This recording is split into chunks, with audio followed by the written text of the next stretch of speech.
It's time for back to school. Are you ready for all the routines that go along with that? I know I am. Hi, I'm Dayna, and this is Dayna's Music Notes.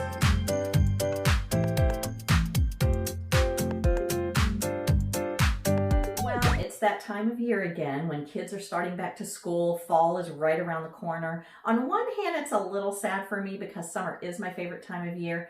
But on the other hand, I do kind of like getting back into a routine of things. And so, like I said, with kids going back to school, some of my grandkids started back already. The school district where my daughter is, her kids started back last week, but they're doing the virtual schooling for we don't know how long. And so since she couldn't go back to work and she has to stay home anyway with them, she's homeschooling them. My son and his wife, where they are doing a delayed schooling. So they're not starting until, I think, not next week. No, I think they're starting next week. And so it's just, I know it's different all around the country. So I've noticed something that's trending on YouTube, and it is morning routines. So for whatever reason, people like to watch other people's morning routines. So I thought I would show you mine. So the first thing I do every single morning is pour myself a cup of coffee. And then I'll usually head into the living room because my husband will be watching the news, and I'll sit and kind of go through my emails. But once he leaves and it's quiet, then I'll head into my breakfast room and do whatever Bible study I'm working on. And this past summer, I was doing this one, Uninvited. And it's perfect because this was a rough year for me, just for whatever reason, just things that went on with friends or family. But it says living loved when you feel less than, left out, and lonely. And so this was a perfect book for me this year.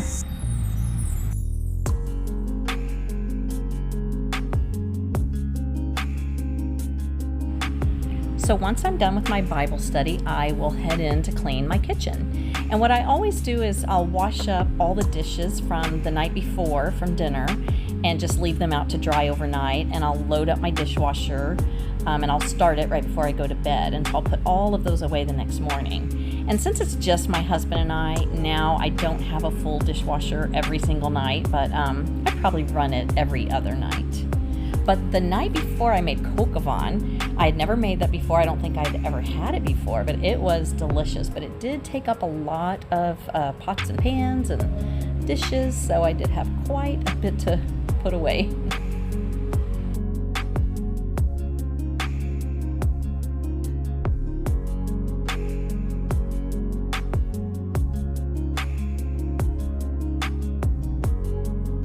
So after I finish cleaning my whole kitchen in the morning, I will head back to my bedroom and make my bed. Now, I didn't used to always make my bed every morning, but now I do. And several years ago, I saw this man on a talk show, William H. McRaven, who wrote the book, Make Your Bed. He was a Navy admiral and a commander of U.S. Special Ops. But here's one of the quotes from his book. If you make your bed every morning, you will have accomplished the first task of the day. It'll give you a small sense of pride and encourage you to do another task and another. It'll also reinforce the fact that the little things in life matter. So I just love that. And it also just makes your room instantly look cleaner. So once I have my bed made and my room is straightened, I'll put on my workout clothes, steal a pair of my husband's socks, and I'll head upstairs for my workout. And that is my morning routine.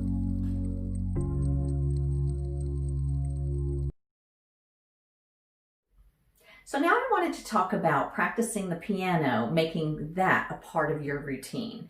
You know, they used to say that if you did something every single day, that it would become a habit after about 30 days. But they've done more studies on that, and on average, it takes 66 days for something to become a habit. So if you want to get a lot better at the piano, then my suggestion would be to make it a habit to sit down and play every day. And if you are doing it every day, it doesn't have to be a long, drawn-out amount of time. Set a schedule for yourself of maybe 15 minutes every single day. And if you have an Alexa, she's a great way to do reminders. You know, the things that I don't do every day, I do make my bed every day, I do my Bible study every day, I work out every day. And so those have become a habit for me. But I have other things like she'll remind me every Monday to pay my bills. She'll remind me every Saturday to put 3 ice cubes in all my orchids. So if you have an Alexa, or use your phone, use reminders on your phone to remind you to do that until it does become a habit. And I promise you, if you start practicing every day, you are going to get really good at the piano and you're going to see great progress. So before we get on with our lesson today, I thought it would be fun to teach y'all how to play a song. And the song we're going to do today is called You Say by Lauren Daigle. And you may have heard of it. Now, Lauren Daigle is a Christian musician, but her song You Say is one of those crossover songs that they have played on all radio stations. I heard it played on Dancing with the Stars and a couple of other of the singing, talent shows. People are singing it. It's a beautiful song and it goes great with my theme today because earlier, when I showed y'all the Bible study I was doing, and it's called Uninvited, when you feel less than, left out, and lonely. And think back to when you were in school, you felt that way. I mean, there's mean girls out there, there's mean guys. Just school can be really hard for kids. So that book is great. But also her song, some of the lyrics say, I keep fighting voices in my mind that say I'm not enough. Every single lie that tells me I'll never measure up. Am I more than just the sum of every high and every low? Remind me once again just who I am because I need to know. And then the chorus says, you say I'm loved when I can't feel a thing. You say I'm strong when I think I'm weak. You say I'm held when I'm falling short. And when I don't belong, you say I'm yours. So isn't that beautiful? And then also, I would encourage you, if you haven't heard any of her other music, to go on YouTube and look up Rescue. That one is gorgeous and it just gives me chills every time I hear it. The first song I think I heard of hers was Trust in You. And when I first heard that on the radio, I thought, wow, she sounds just like Adele. But her music is just inspiring and beautiful. And I would encourage you to go listen to her songs. But for right now, let's head over to my piano and I'll teach you how to play it. Okay, so first we're going to look at the 4 chords. You can kind of see them here. I just wrote them out to help remind me also. So we're going to start with an F. And if you remember your inversions, here's an F in root position. We're going to be doing an F inverted once. Okay, and instead of playing it like this, we're going to break it up. So we're going to go F, A, C, A.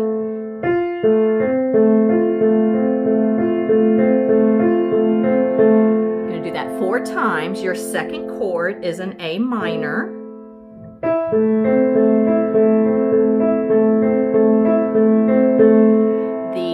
The third chord is a D minor. So remember, D major, D minor, but we're inverting that down. So actually that's a D minor inverted twice. Okay, so we do the same thing there.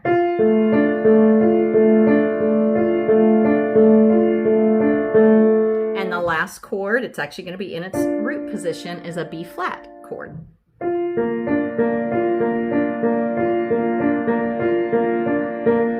And then you're just going to play the note that goes with that chord in the bass clef. So let's go through that whole thing. This is your introduction to the song.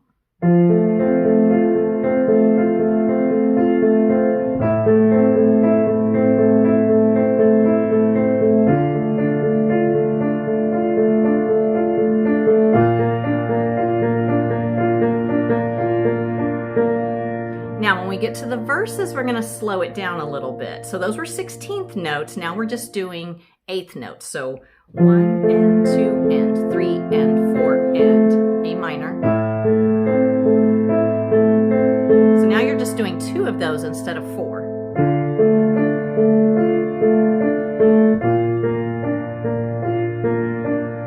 So that's all we do there. And then for the chorus, we're going to do something a little bit different. You're going to hit your F, do this as a blocked chord, then your A, D, D minor, B flat. Now this song, it's going to start a little quiet and it's going to build. So the second time you do your chorus, I would add an octave in the bottom.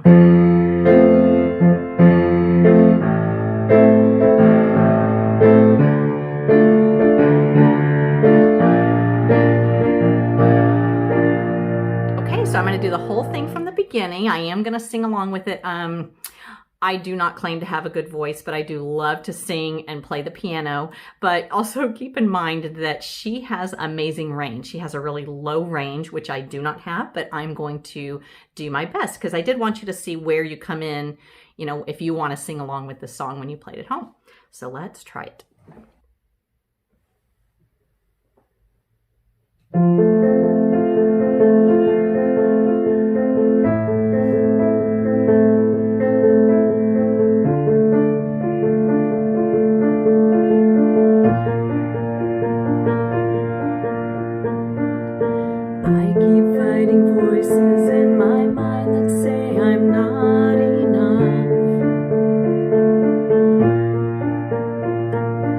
Every single lie that tells me I will never measure up. Am I more than just the sum of every high and every low? Remind me once again just who I am, because I need to know. Ooh, you say I am loved. Whoops, I forgot I was going to go into the chords. You say I am loved, but I can't feel a thing. You say I'm strong when I think I am weak. You say I am held when I am falling short, when I don't belong. You say I am yours, and I believe. Oh, I believe what you say of me. Only thing that matters now is everything you think of me. In you I find my worth, in you I find my dignity. Ooh, oh, you say I am loved, and I can't feel a thing. You say I am strong when I think I am weak. You say I am held when I am falling short, when I don't belong.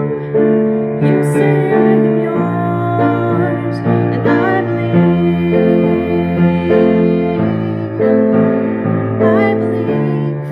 what you say of me. I believe. Taking all I have and now I'm laying it at your feet.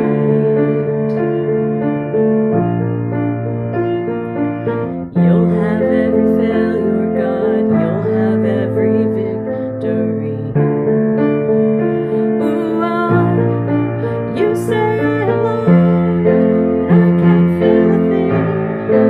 You say I am strong when I think I am weak. You say I am held when I am falling short, when I don't belong. You say I am yours, and I believe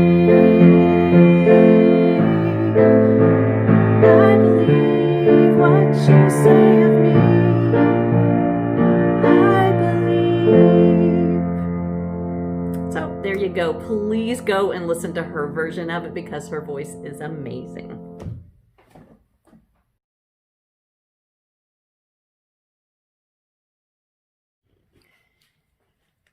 Okay, so the first thing we're going to talk about in our lesson today is augmented and diminished chords. And I'm going to move this down so we can see our paper here. So just like in school, one of the first things that you learn in school is addition and subtraction. So that's what we're going to do with our chords today. So the word augmented just means to make larger. So when you have a regular C scale, you have your C, E, G. To augment that, you're going to take that last tone and raise it by a half step. Okay, so if you notice here, and your that's the way it's going to look. Your augmented chord is going to be a C with a little plus sign to let you know you're going to raise that last tone a half step. So let's look at our F chord. F chord would normally be F, A, C. So to make it an F augmented chord, you raise your C at the top to C sharp. And then the last one here it's showing is your G chord. And again, just raise that top one by a half step. So pretty easy. And we're going to look at that over on my piano. Okay, with our augmented chords, we'll start with just a C major.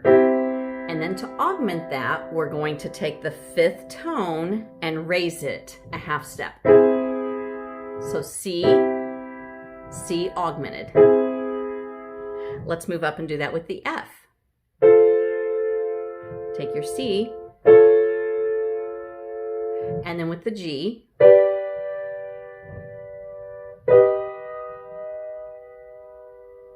okay, so let's look at one that has a sharp in it. So your D chord remember your first, third, and fifth tone makes your chord.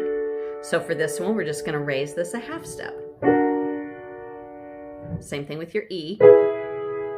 Now we're just raising a half step, so we're going to move to the C, and there's our E augmented chord. Okay, now let's look at our diminished chords. So to have a diminished triad, so just a chord with the 3 notes, would consist of your root. So if we're looking at the C chord, your root, a minor third, and remember our C minor is a C, E flat, G, but then for your diminished chord, you're also going to take that G and drop it by a half step. So your C diminished would be C, E flat, G flat. If you try it with the E, now remember your E chord has a sharp in the middle. So to make this an E minor, we remove that sharp. You drop it by a half step. So the E diminished triad would be E, G, B flat, and then so on. And so again, let's go over and to my piano and look at some of them. Okay, and then our diminished, you take a minor and then also drop that last tone by a half step.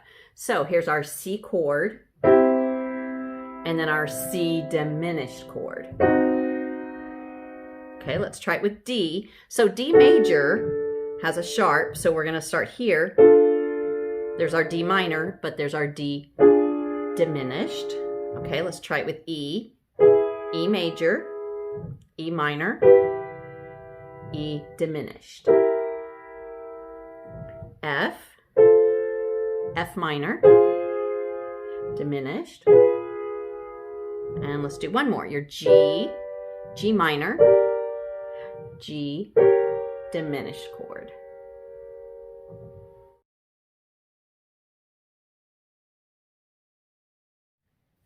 Okay, the last chord we're going to look at today is the suspended chord, and you will always see it abbreviated like this.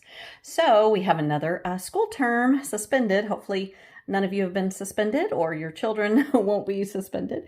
That's not a fun thing, I'm sure. But anyway, a suspended chord, we're going to look at just the 2 most common suspended chords.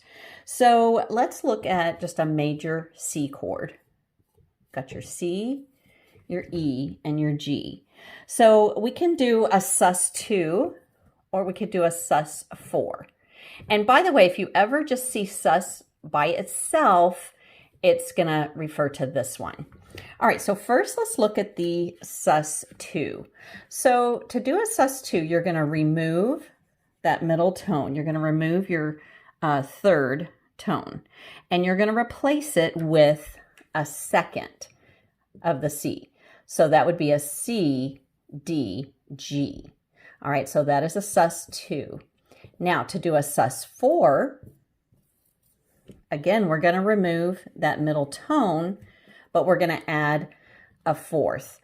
So it would be C, F, G.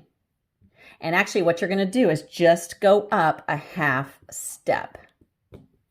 So that means for the key of F, F-A-C, if you just go up a half step, then you would have a B flat. So this would be so this one would be an F sus4. Okay, and then I wanted to just show you this piece of music that I have right here. I used to play this in high school, in church. But if you look here, we've got an F chord, and then right here we have a sus. If it just said F sus, then you're going to do the sus4. Okay, and so let's head over to the piano and I'll show you how that sounds. Okay, so now looking at our suspended chords, before I played this song for you, I wanted to just talk a little bit more about suspended chords and how you can resolve them. So just like any good book or movie, you'll usually have some tension or suspense, something that needs to be resolved, and it usually is. The problem is fixed by the end of the movie or book. So same thing with music. Whenever you have a suspended chord, you can just kind of hear it. It needs to be resolved. So there you go. We're resolving it from a F suspended chord to your F major. Alrighty, so I'm not going to do the whole song, just the part of it that has these suspended chords in it.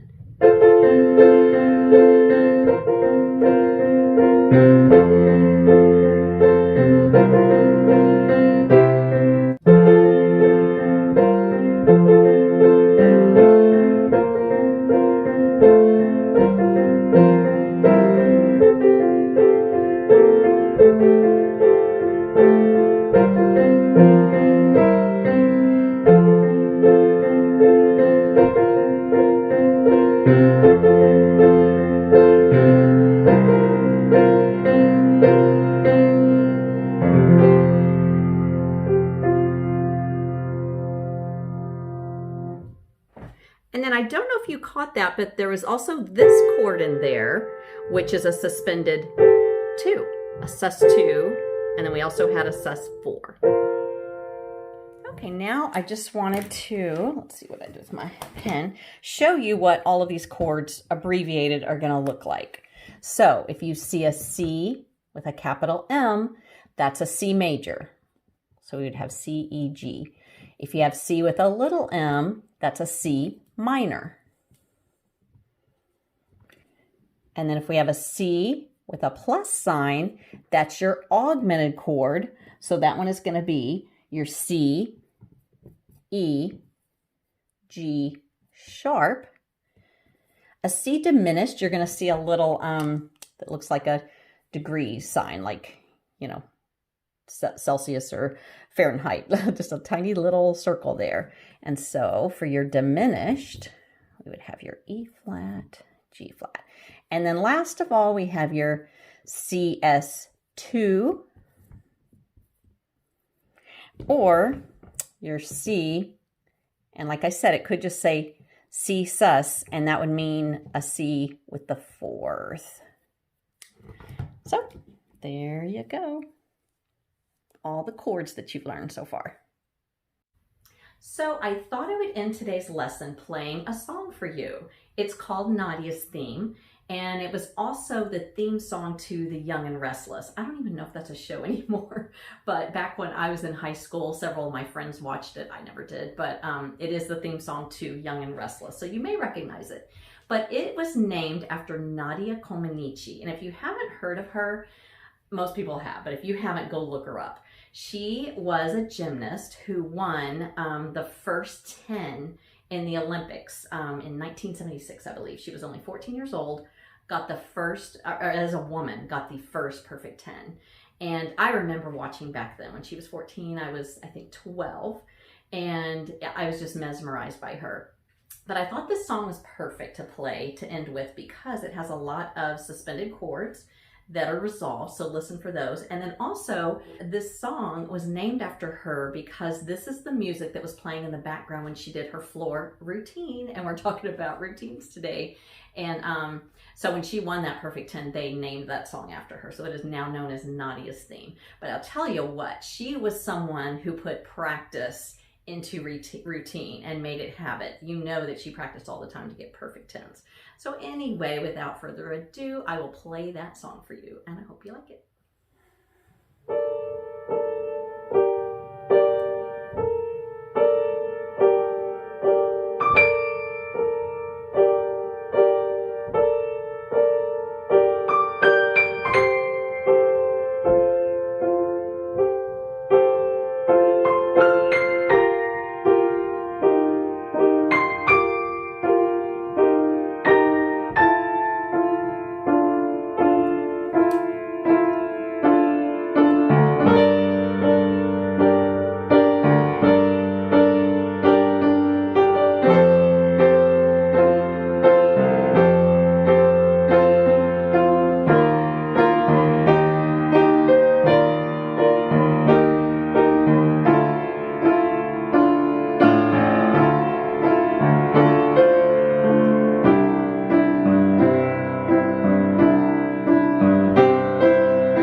concludes lesson 18. I hope you enjoyed it. And it's actually going to be our last lesson for a little while. I feel like I've given y'all plenty of tools and things to work on so that you can get better at the piano, especially if you add music into your routine and start practicing. You will definitely progress.